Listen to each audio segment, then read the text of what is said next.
Youth കോൺഗ്രസിൽ നിന്നുള്ളവർ, ഞാൻ ആരുടെയും പേരൊന്നും എടുത്ത് പറയുന്നില്ല. 3 പുതിയ വർക്കിംഗ് പ്രസിഡന്റുമാരുടെ ചെറുപ്പക്കാരാ, വിഷ്ണു ഷാഫിയും അതുപോലെ തന്നെ പി അനിൽകുമാറും. അനിൽകുമാറിന് ഈ മണ്ഡലത്തിന്റെ പ്രത്യേക ചുമതല തന്നെ ഉണ്ടായിരുന്നു.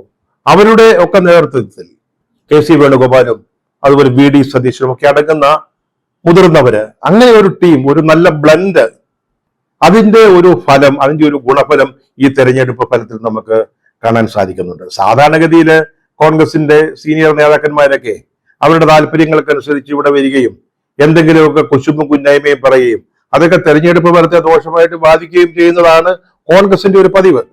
ഇത്തവണ ഇത് ഉണ്ടായില്ല.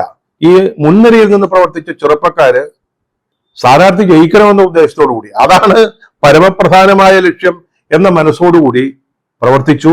അവർക്ക് വിജയം കിട്ടുകയും ചെയ്തു.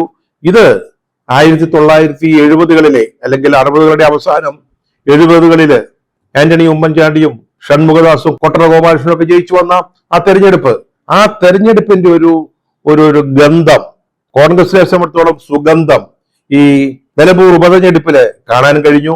അത് കോൺഗ്രസ് മനസ്സിലാക്കേണ്ട ഒരു മാറ്റത്തിന്റെ സൂചനയാണ്.